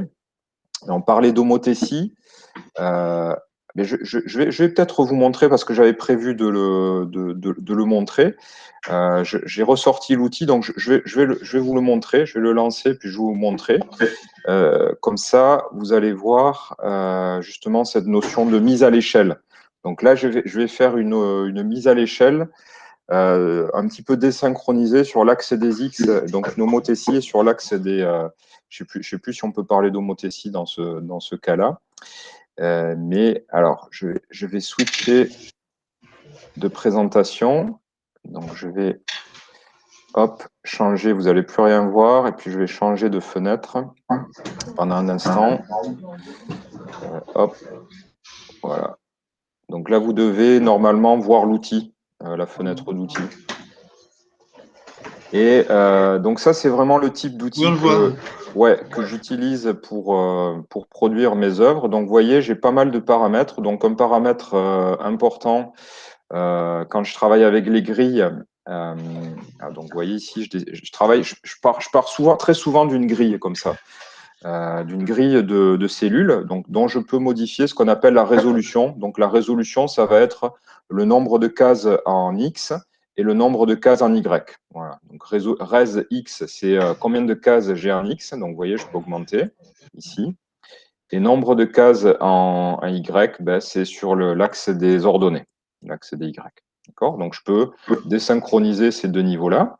Et puis, je peux dessiner donc simplement des ellipses. Après, je vais avoir un niveau de perturbation. Donc, ce niveau-là, vous allez voir, ça va déformer un petit peu ma grille. Vous voyez, donc je passe d'une grille qui est bien organisée à une grille un petit peu comme ça, déstructurée. Et donc, je continue de dessiner à l'intérieur ces ellipses ici. Et les ellipses, alors c'est ce que je voulais vous montrer, ben, je peux les mettre à l'échelle. Donc, vous voyez là, l'échelle, c'est 1. Donc, 1, ça veut dire, en gros, dans mon contexte de programmation, ça veut dire qu'elles occupent en hauteur et en largeur tout l'espace disponible. Ben, je vais pouvoir les diminuer. Donc, je vais pouvoir les mettre à l'échelle. Donc là, par exemple, je les ai diminués jusqu'à 0,33, donc ce qui correspond à peu près à 33%, un tiers de leur taille originelle. Et donc là, ce qui est intéressant, c'est que je peux, les déformer en Y. Donc là, j'applique simplement la mise à l'échelle sur l'axe des Y. Donc ça crée comme ça des interférences. Donc là, et souvent, ce que je fais, c'est que je manipule. Donc vous voyez que là, je pars de ce principe-là. Et donc là, par exemple, on a des phénomènes assez intéressants d'interférence graphique. Donc deux ellipses ou deux cercles qui se croisent, ça produit une forme un petit peu comme ça, ovale. Donc je vais rajouter ma déformation, voilà, par exemple. Donc là, vous voyez, on ne reconnaît plus grand-chose. On a l'impression que c'est des formes un petit peu complexes, alors que c'est vraiment des ellipses qui sont déformées dans leurs cellules. Voilà. Donc après, j'ai un algorithme qui me permet de rajouter ici des rayures. Voilà. Donc ces rayures-là, je peux paramétrer leur écartement. Donc vous voyez, là, plus je vais vers des valeurs hautes et plus l'écartement augmente. Plus je vais vers des valeurs basses et plus ces valeurs se rétrécissent. Voilà, donc ça, c'est vraiment le type d'outil que j'utilise pour produire les impressions que j'imprime avec les impressions que je produis avec le traceur. Voilà, donc après, je peux m'amuser voilà, à essayer des choses comme ça. Alors, des fois, je dessine pas, voilà, je dessine juste ça, et puis je regarde ce que ça me donne. Donc, je peux aussi voilà, diminuer. Voilà, essayer. Donc là, c'est beaucoup de bidouilles en fait. Hein. Quand je manipule ce type d'outil, c'est énormément de bidouilles. Donc je vais repasser sur la présentation hop, de ma fenêtre, de mon écran. Alors je ne sais plus où elle est. Ça doit être celle-ci, je pense. Oui. Voilà. Donc ça me permet de produire ce type de dessin. Voilà. Donc là, je vous ai mis un GIF animé qui vous montre un petit peu une série de graphismes que j'ai produits. Donc là, pour l'instant, on reste sur l'écran. Et ensuite, eh bien, je transfère ça sur papier donc à l'aide du robot traceur, voilà, donc avec un format de fichier qu'on appelle format de fichier vectoriel, c'est-à-dire c'est un format qui conserve l'information géométrique des informations qui sont sur la forme géométrique. Donc j'ai un Instagram où je poste assez régulièrement tout type de création. Voilà. Donc j'imprime parfois sur des carnets aussi. Là, j'étais parti à Marseille imprimer avec un robot industriel. Donc là, on était sorti un petit peu du cadre, j'allais dire, de traceurs de taille raisonnable pour partir sur des tailles un petit peu plus impressionnantes. Donc avec un robot qui sert plutôt dans les usines à travailler, voilà, à assembler des choses. Voilà. Donc là, on a détourné cet outil pour imprimer ce type d'affiche, donc qui fait, je crois, 1 mètre par 70 cm, donc 100 par 70. Voilà. Je travaillais aussi avec un atelier de sérigraphie, donc je vous en parlais tout à l'heure. Donc la sérigraphie, c'est une technique qui permet de reproduire en fait des impressions. Voilà, une technique qui est assez ancienne, je crois, qui a plusieurs, je ne veux pas dire de bêtises, mais qui a plusieurs siècles. Et j'ai eu l'occasion, c'était en septembre de l'an dernier, en 2020, de produire, ou en tout cas de présenter mon travail lors d'une exposition qui s'appelait Ligne, dans une galerie Metavilla à Bordeaux. Voilà, donc j'ai eu la chance de présenter ici mes dessins. Donc je vous montre quelques images. Donc là, pareil, j'avais la répartition sur le mur ici que vous voyez avait été décidée en fonction d'un algorithme. Donc j'avais un logiciel ou une application en fait qui m'a décidé de la place de mes dessins. Voilà. Donc voilà typiquement le type de dessin que je produis. Et qui est vraiment produit, donc qui est vraiment imaginé à partir d'un processus. Donc ici, on le devine, mais c'est un processus en fait qui permet de dessiner comme ça des ondes sinusoïdales. Donc je ne sais pas si vous avez vu les fonctions, mais une fonction, ça permet de prendre en X une valeur qui augmente et puis en Y, on associe une autre valeur et qui fait ici des oscillations. Donc c'est une fonction sinusoïdale. Donc, ce dont je vous parlais, voilà, c'est une pratique qui a été initiée par des artistes dans les années 1950-1960. Donc là, je vous présente quelques artistes, mais je pense que Luc reviendra notamment sur cet artiste qui s'appelle Vera Molnar. Qui a un parcours singulier dans le sens où elle a commencé à imaginer, elle, des processus comme ça de dessin génératif sans avoir d'ordinateur. Donc, c'était assez particulier. Elle imaginait des processus en disant, ben voilà, si je trace, voilà, donc là, il y a un processus aléatoire, hein, de sélection de nombres aléatoires, mais elle a imaginé vraiment ce processus, d'abord sur papier, et puis ensuite, elle a eu accès aux ordinateurs pour produire une série d'œuvres qui font figure vraiment d'œuvres un petit peu incontournables quand on est dans ce domaine de dessin génératif. Elle est considérée comme une des pionnières de cet art numérique. Donc, je vous montre d'autres artistes qui étaient à l'époque, hein, à la fois, pour certains, à la fois artistes et à la fois ingénieurs. Donc, il faut savoir que dans les années 60-70, on n'avait pas accès aux ordinateurs comme c'est le cas aujourd'hui. Ça paraît trivial aujourd'hui d'avoir accès à un téléphone mobile, à un ordinateur. Dans les années 50-60, c'était vraiment les débuts de l'apparition de ces machines, qui étaient d'abord utilisées vraiment pour faire des calculs plutôt dans le domaine militaire et dans le domaine financier, et donc qui étaient cantonnées dans des grosses boîtes, des grosses entreprises. Et par exemple, George Nies, lui, c'était un artiste, un ingénieur qui était artiste et qui utilisait en fait les machines de sa société qui s'appelait Bell's Lab, qui était plutôt dans le domaine des télécommunications, pour produire. Donc, il utilisait les quelques ordinateurs pour produire ce type d'œuvre, hein. Donc, les ordinateurs étaient évidemment pas du tout puissants par rapport à ce qu'on connaît aujourd'hui. Et souvent, il n'y avait pas d'écran. Donc, l'ordinateur était utilisé pour faire des calculs. Ces calculs-là étaient imprimés en fait sur des imprimantes ou des traceurs. Donc, il y a vraiment, vous voyez, dans ma pratique, il y a vraiment ce retour un petit peu aux origines de la création graphique par algorithme. Donc, George Nies, voilà, quelques références. Edward Zajic. Donc, vous voyez, encore un travail sur ces notions de grille, avec ici un petit peu d'introduction de 3D. Frieder Nacke, qui était un mathématicien allemand, qui fait partie, pareil, des pionniers, hein, des tout premiers dans début des années 1960.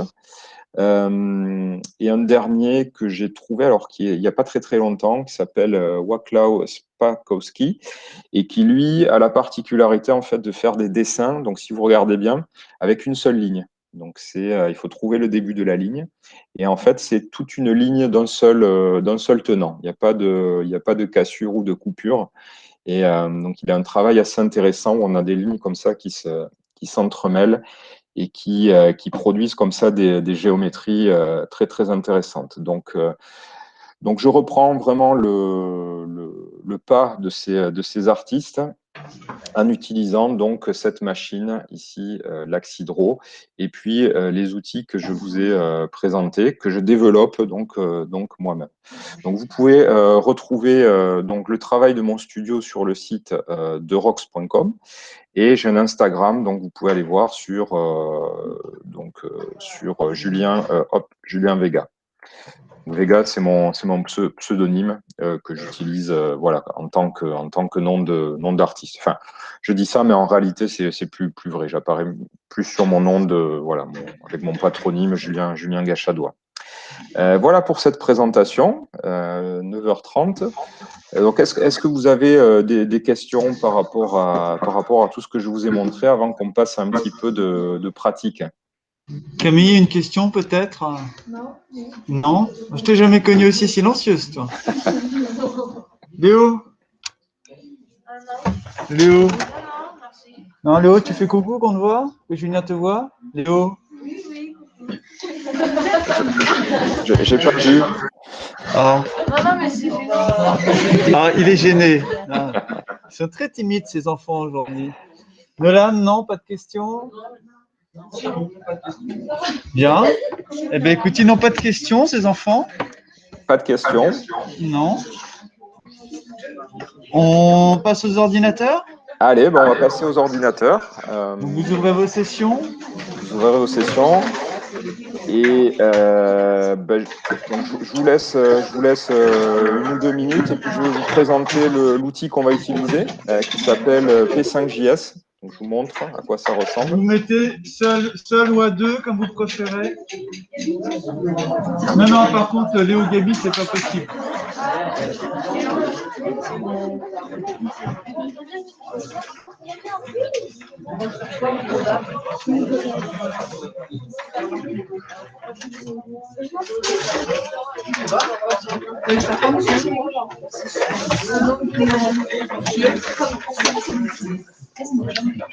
Mathis.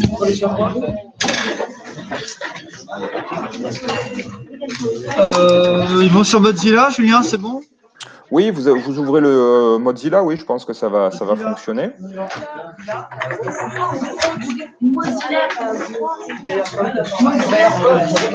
Par contre, il faut que je leur donne le lien, par contre. Oui, il faut que tu leur donnes le lien, ouais.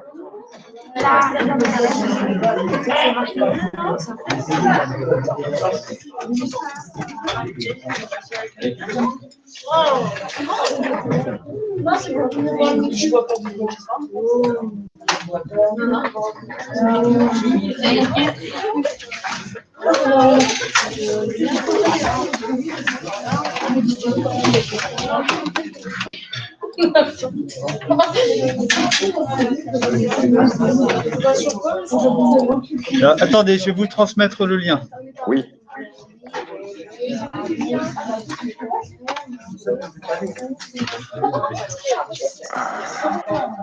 Je vais prendre une souris.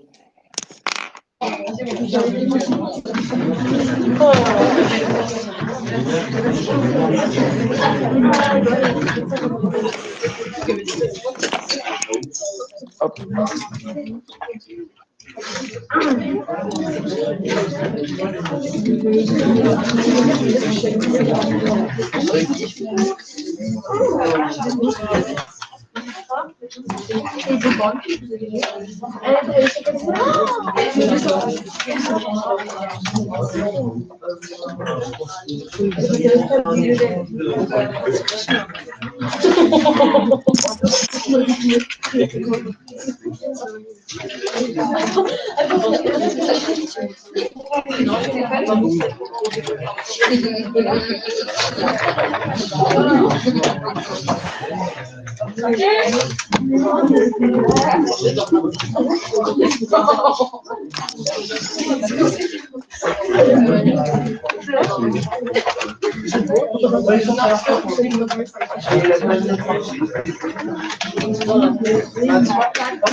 Bien, on écoute.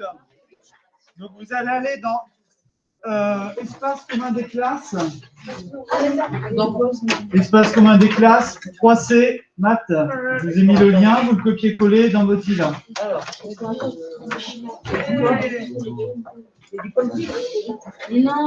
Espace 3C, maths, lien. Prenez le lien, vous le copiez dans Mozilla.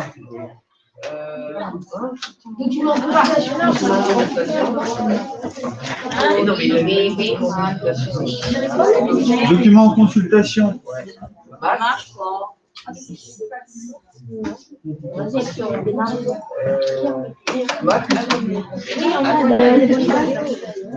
Lien.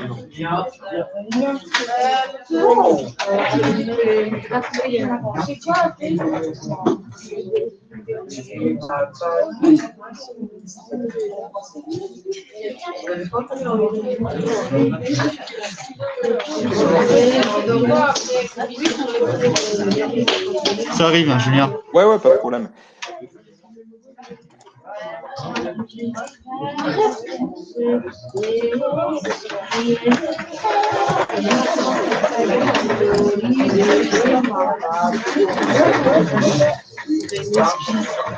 Je répète, espace commun des classes. Est-ce qu'on peut arrêter de tourner sur les chaises, là, Noan, Gabi? Espace commun des classes, 3C.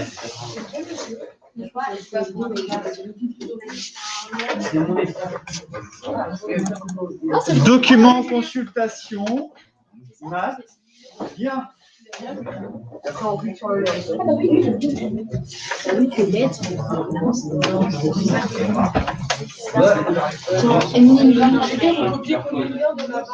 Oui, c'était ce que j'avais parlé en séance.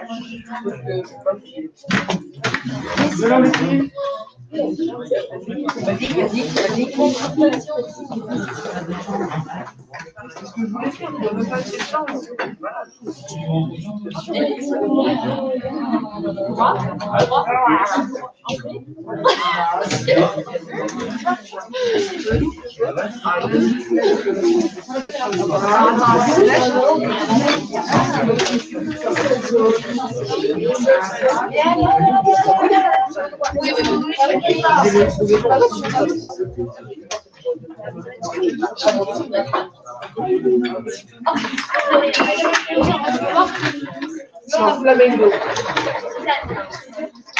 Ça y a quoi, le flamengo?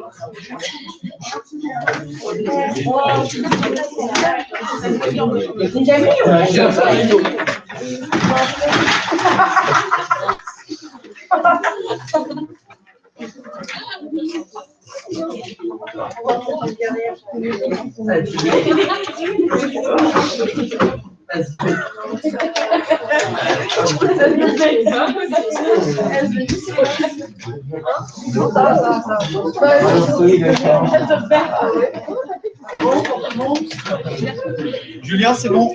Ouais, c'est bon? Oui. Alors, oui, Baptiste. On va travailler. On va travailler dans. Donc, vous devez avoir donc sur votre écran cette interface ici. Et cette interface, donc, on va travailler avec un outil qui s'appelle, donc vous devez l'avoir dans l'adresse, qui s'appelle p5js.org. Enfin, l'outil, c'est P5JS. Et il fait partie d'un écosystème plus général qui s'appelle Processing. Et Processing, c'est un environnement de développement qui a été pensé, produit aux États-Unis dans une école qui s'appelle le MIT. Donc, c'est Massachusetts Institute of Technology. Et c'est deux étudiants en 2000 ou 1999 ou 2000 qui ont pensé cet outil en fait plutôt pour des visées pédagogiques. C'est-à-dire qu'ils ont imaginé un outil qui permettait à des personnes qui n'ont pas fait d'études dans tout ce qui est informatique, mathématiques ou scientifique plus généralement, d'avoir quand même accès à la programmation, voilà, de pouvoir programmer des machines ou des ordinateurs, ce qui était encore une fois, pas forcément très évident quand on avait un ordinateur à la maison et qu'on voulait s'initier à la programmation. Donc, ils sont partis de ce constat. Coucou. Et donc, ils ont pensé cet outil qui s'appelle Processing. Donc, ce que je vous ai montré, les outils que je vous ai montrés, là, notamment de manipulation de grilles et d'éléments, c'est l'outil, moi, que j'utilise, qui me permet de fabriquer ces interfaces. Et en 2010, avec un petit peu la popularisation et on va dire le développement des navigateurs Internet, a été transposé donc cet environnement de programmation à l'intérieur du navigateur. D'accord? Donc, c'est ce qu'on va utiliser. Un éditeur, en fait, de code qui nous permet ici de taper du code. Donc, dans cette partie-là, c'est ce qu'on appelle l'éditeur de code. Vous allez avoir ici une partie console, mais on va pas s'en servir. Donc, si vous avez peut-être la curiosité d'appuyer sur le bouton Run, normalement, vous devez produire un graphisme ici qui n'est pas exactement pareil que ce que j'ai sur l'écran. Donc, normalement, vous devez avoir quelque chose de différent. Et c'est cette beauté-là qu'on va exploiter, la beauté un petit peu du caractère du nombre aléatoire qu'on va exploiter un petit peu ici. Et je vais vous expliquer comment fonctionne le programme. Alors, ce programme, il est basé sur une œuvre de Vera Molnar. Et c'est un classique, je dirais, quand on apprend la programmation graphique. Donc, je vous montre à quoi ressemble l'œuvre qui a été… Julien, Oui, excuse-moi, c'est normal que les élèves ils n'aient pas tous le même dessin? oui, c'est normal. Ouais, ouais. Alors pourquoi? Alors, pourquoi?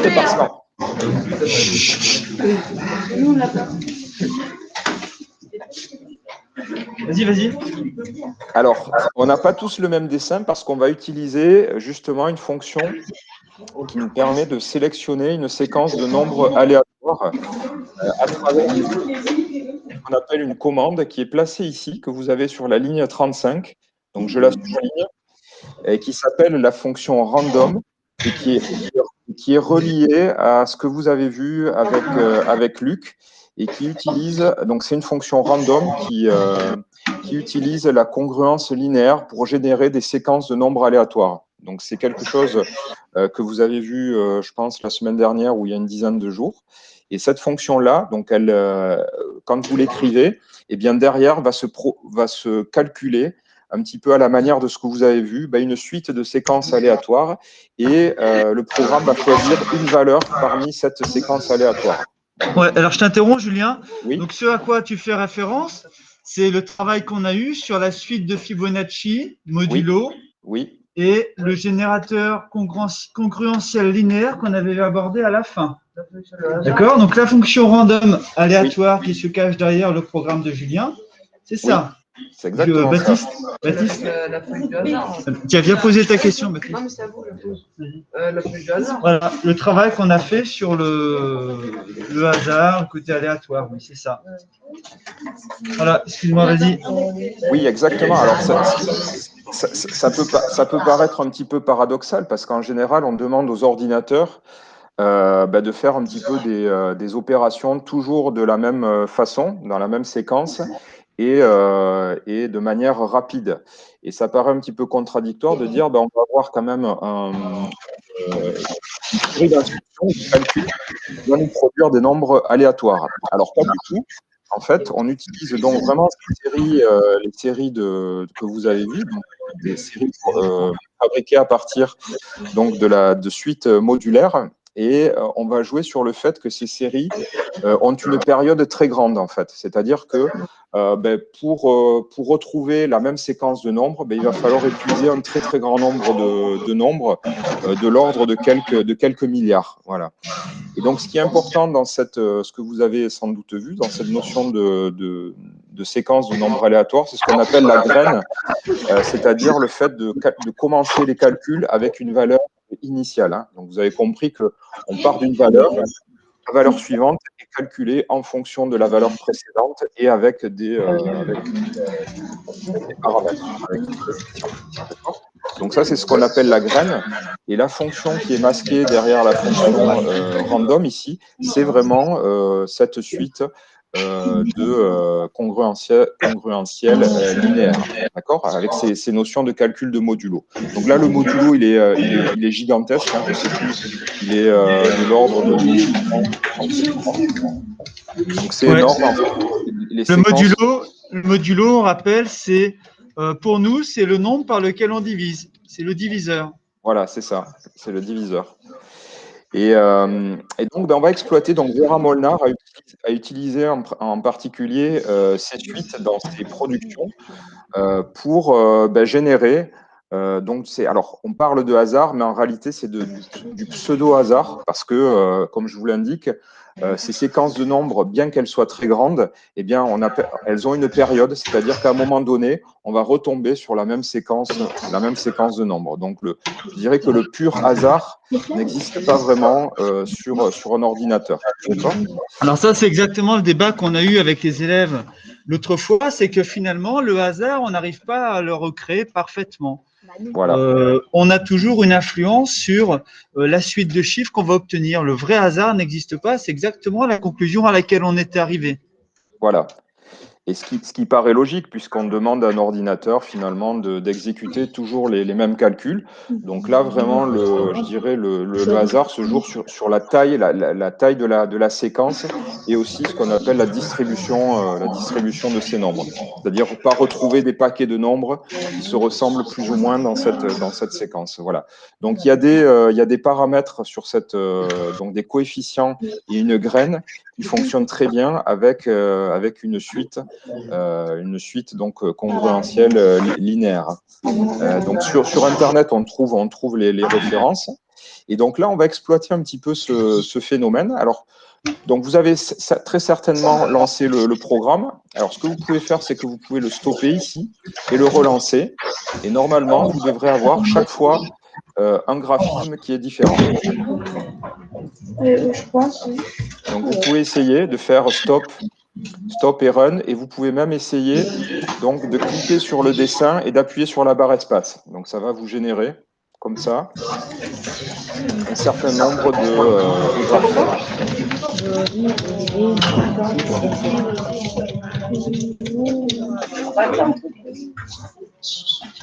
Donc ça fonctionne pour tout le monde?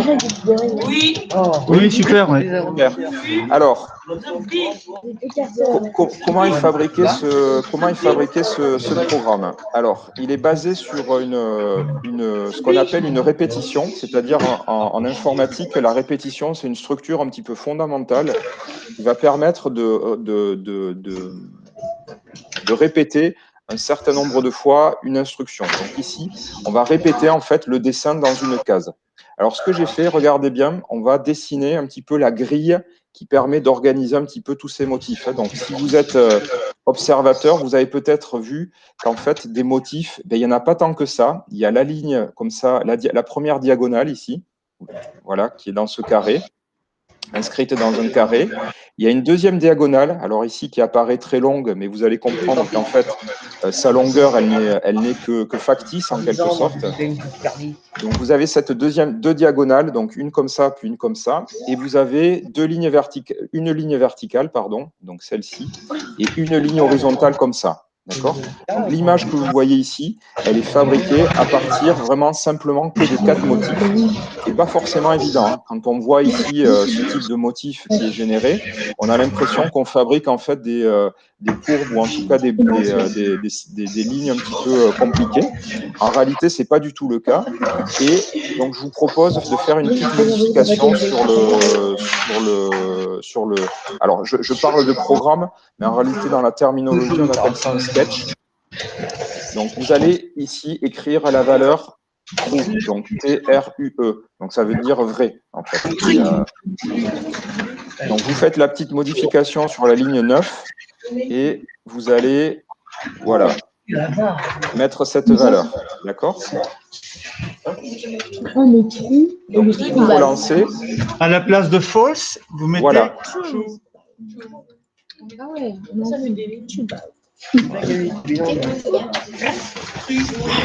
Et donc, vous devez voir apparaître, en principe, ici, la structure de grille en fait, qui sous-tend le graphisme qu'on génère. Donc, vous voyez que quand on a des lignes comme ça, des très grandes lignes, des très grandes diagonales qui apparaissent, eh bien, en fait, ce sont juste des cases dans lesquelles on dessine final.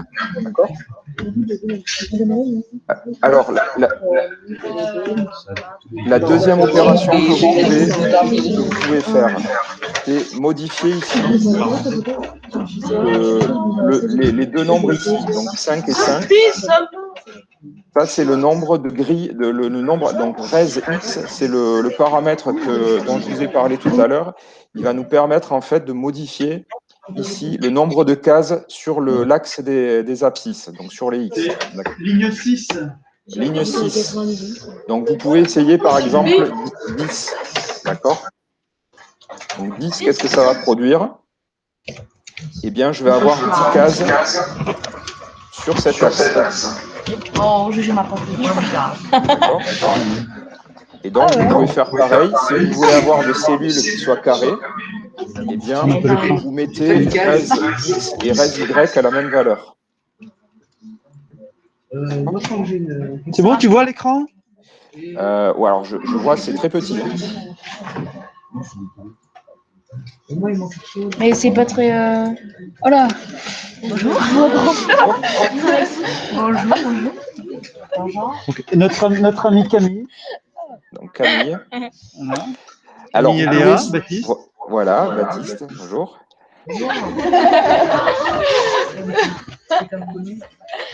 Alors, vas-y.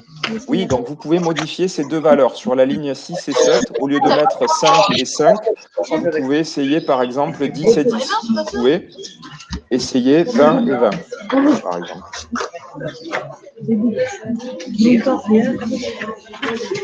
Tu fais le 6, le 6, tu mets 10. Et là, tu peux jouer. Joue.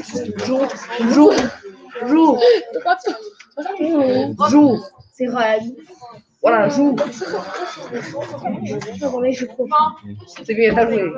D'accord? Donc ces deux lignes-là, vous pouvez les modifier. Modifier les valeurs, les nombres ici. Vous mettez ce que vous voulez. Alors mettez des nombres assez raisonnables, de l'ordre de entre 1 et je dirais, parce que si ensuite vous mettez, alors c'est possible, hein, vous mettez par exemple 100. 50. Alors qu'est-ce qui va se passer si vous mettez 100? Ben, vous allez dessiner 100 multiplié par 100 cellules, donc ce qui fait un nombre, ça fait 10 000, donc c'est possible, mais vous n'allez plus rien voir. Tiens, Julien, Oui, on avait travaillé sur une œuvre de François Morlaix.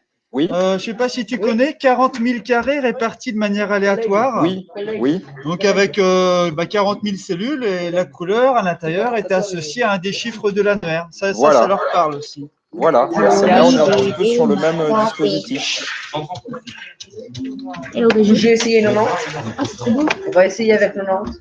Alors, pour vous expliquer un petit peu ce qui se passe, Regarde avec 90. pour vous expliquer ce qui se passe un petit peu, Je vais essayer 70. on va ici modifier la ligne 9, 10, 11. Donc, ce qu'on va faire, c'est qu'on va afficher non plus les motifs, mais on va afficher les... En fait, vous allez voir, donc, alors regardez bien, ici, vous allez mettre... Donc, ici, vous allez mettre trou. Donc, sur la ligne numéro 10, vous mettez la valeur true. C'est ça. Voilà, true. Ouais. Et sur la ligne 11, Merci. Et sur la ligne 11, on met false. voilà, vous inversez les valeurs. Vous allez regarder ce que ça va donner. Oh, false. Oh, il n'y a plus de trait. Il n'y a plus de trait. Décédé, mort. Donc, vous devez obtenir quelque chose comme ça. C'est ça, Jean qui est non. Avec un petit Moi, je crois que j'ai un problème. Merci. Oui, c'est bon, Julien. Oui, c'est bon? Voilà. Donc là, ce que j'ai fait, c'est que dans le programme, en fait, je lui ai dit de dessiner pour chaque cellule la valeur aléatoire qui a été sélectionnée. D'accord? Ah, mais il a mis Donc cette sélection-là, elle se fait vraiment sur cette ligne 35. Ici. On lui demande en fait de nous une valeur aléatoire entre 0 ici et 4. D'accord? Donc vous obtenez pour chaque cellule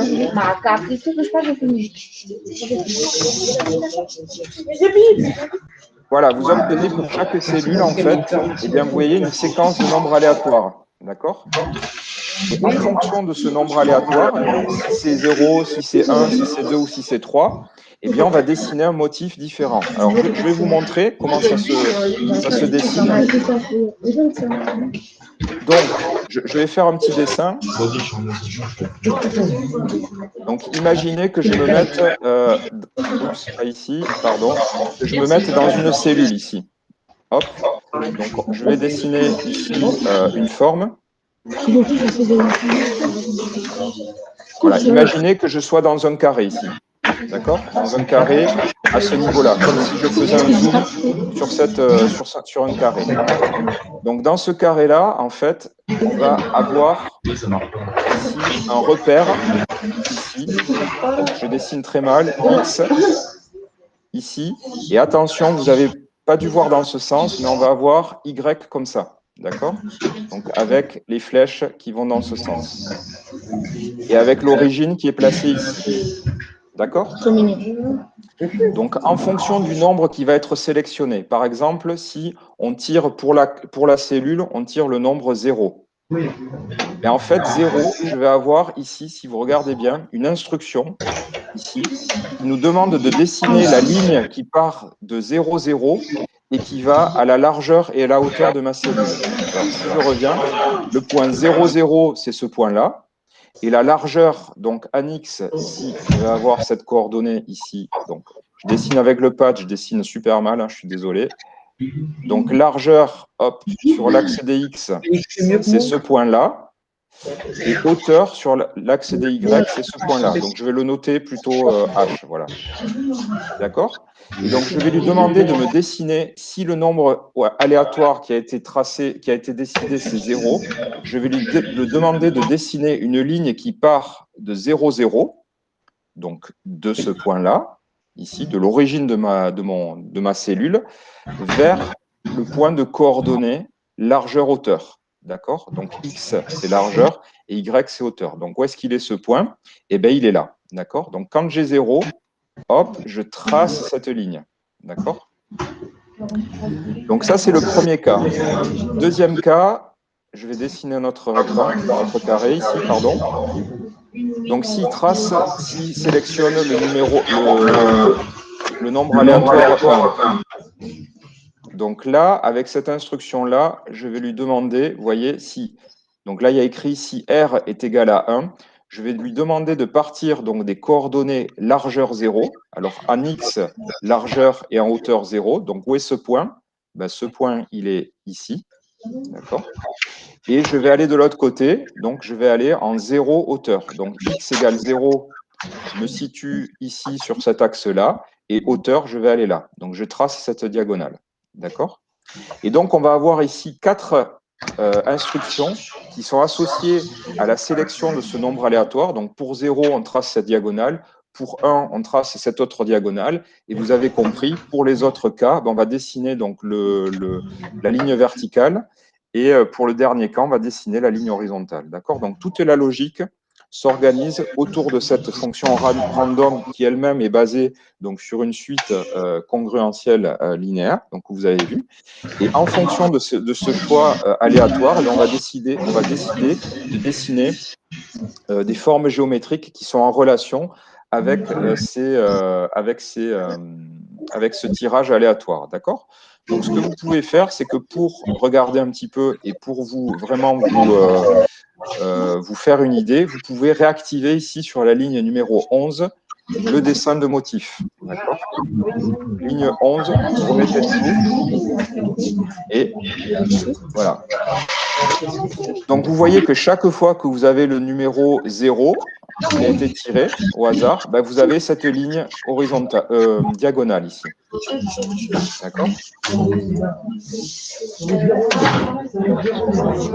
Là, vous modifiez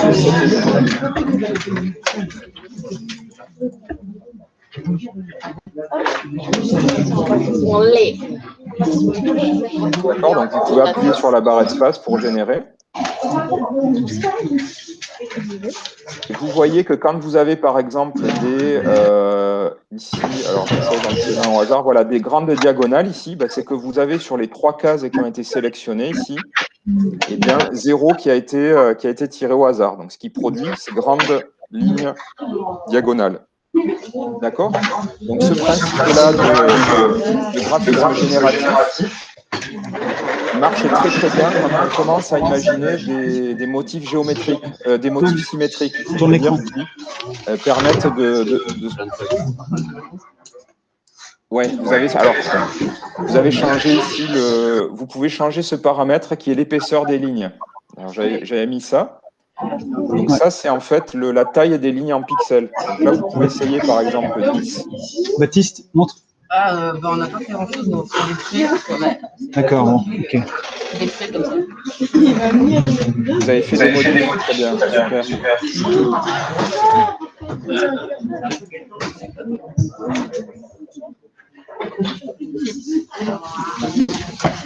Alors, ce qu'on peut expliquer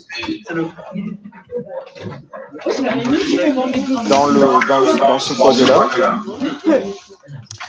c'est aussi, alors je vous montre, donc vous allez pouvoir aller à la ligne numéro 35, donc c'est la fameuse ligne où est sélectionnée la valeur de ce nombre aléatoire, donc en fonction de notre fonction random, et ici vous allez pouvoir modifier les valeurs. Donc là, qu'est-ce que ça veut dire? Ça veut dire qu'il sélectionne un nombre entre 0 et 4. Alors, le 4 est exclu. Donc, ça veut dire qu'il sélectionne 0, 1, 2, 3, ce qu'on constate bien ici sur le dessin. Ce qu'il propose de faire, c'est de le limiter. On va lui dire, au lieu de me sélectionner un nombre entre, par exemple, 0 et 4, on va sélectionner entre 0 et 2. C'est-à-dire que les valeurs possibles, ce sera 0 et 1. Donc là, il va ne dessiner plus que notre motif 0 et 1. D'accord? Donc, on va avoir normalement un motif qui va se modifier. Donc, ligne 35, vous remplacez le 4 par le 2. Et là, on va tirer des nombres, donc soit 0, soit 1. Et on va regarder ce que ça produit. D'accord? Donc, vous voyez que là, on obtient quelque chose d'assez intéressant, aussi comme une sorte de labyrinthe, en fait. Donc, vous modifiez la ligne 35 et vous changez le 4 en 2. Et donc là, ce qui fait qu'on ne produit des nombres que 0 ou 1. Et 0 ou 1, c'est associé au dessin de nos diagonales. Et vous voyez que vous produisez une sorte de labyrinthe un petit peu en biais. D'accord? Donc, ce qui est intéressant aussi.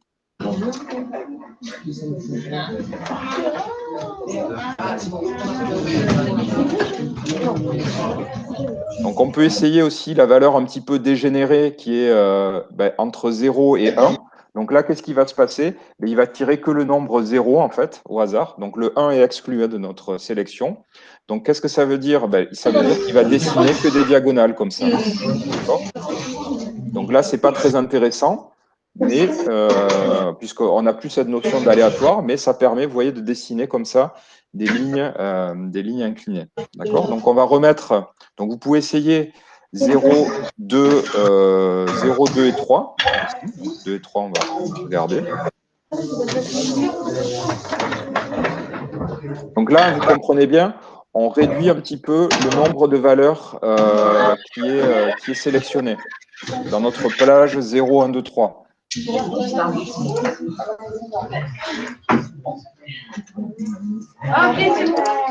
C'est bon, ça marche?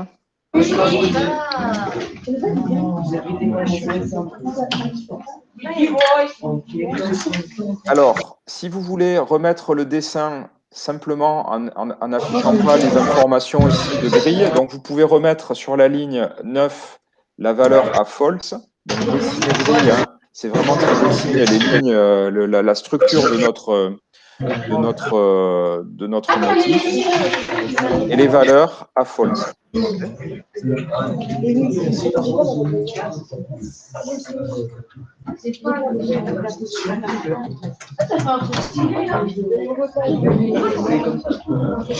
je vais me mettre en 15 par 15 aussi, donc vous pouvez changer.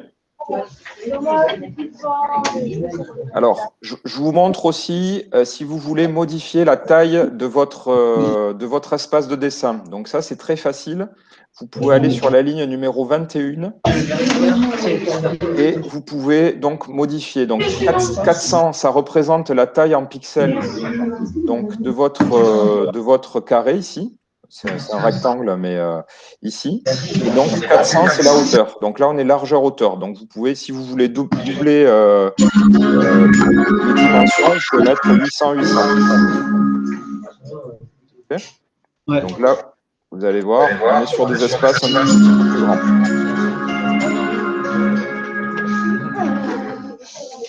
Julien? Oui? On va devoir conclure. Ok. C'est dommage, parce que Est-ce que c'est génial, dit... Alors, dernier truc. Léa, viens ici, Léa, viens ici. Allez. Si, Léa, allez, viens. Dépêche-toi. Allez, viens. Dépêche-toi. Allez, Léa. Allez, dépêche-toi, ouais, viens. Dépêche-toi, Léa. Alors, redis à Julien ce que tu nous as dit. On ne voit pas, là, baisse-toi. Qu'est-ce que tu viens de dire? J'ai rien dit. Oh. Bon, elle a dit que c'était génial, voilà. Ah, super, c'est gentil. Alors, dernier petit truc. 2 minutes. Ouais, une minute, 2 minutes, juste un petit truc. Donc, si vous voulez sauvegarder sur votre machine un dessin, vous pouvez appuyer sur la touche S. Donc, vous cliquez en fait sur le dessin et vous appuyez sur la touche S du clavier. Et il va vous proposer normalement de sauver un fichier qui s'appelle 4 éléments. Donc, vous le sauvez où vous souhaitez. Julien, est-ce que le lien là, Oui, pour qu'il puisse dessiner, est-ce qu'il reste actif? il reste actif, oui, tout à fait. Je peux leur communiquer? Pas de problème? Tu peux leur envoyer par email. Alors, le truc, c'est qu'ils pourront pas... J'ai mis le lien pour tracer sur Pronote. D'accord?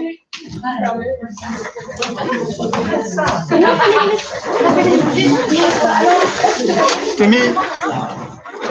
Ouais, vas-y. Ouais, donc vous pouvez sauvegarder votre dessin en cliquant sur le dessin et en appuyant sur la touche S. Voilà. Ok. Eh bien, super. Voilà. Merci beaucoup. Avec plaisir.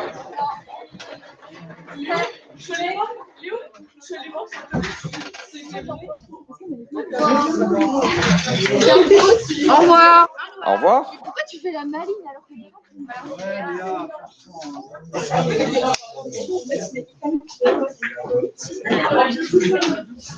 ah, mais Léo, Merci. Au revoir. Merci, au revoir. Au revoir. Au revoir. Au revoir. allez. Au revoir. Au revoir. Au revoir. Au revoir. Au revoir. Au revoir. Au revoir. Au revoir. Au revoir. Au revoir. Au revoir. Au revoir. Au revoir. Jean-Baptiste. Au revoir. Alors, Ouais, c'était top, Julien. c'était top, ouais, Génial. ça va. Ah ouais, ils ont adoré, les gars. Bon, super, parce que j'ai du mal à me rendre compte, en fait, de... Attends, j'arrête l'enregistrement. Tiens, allez, hop. Ouais.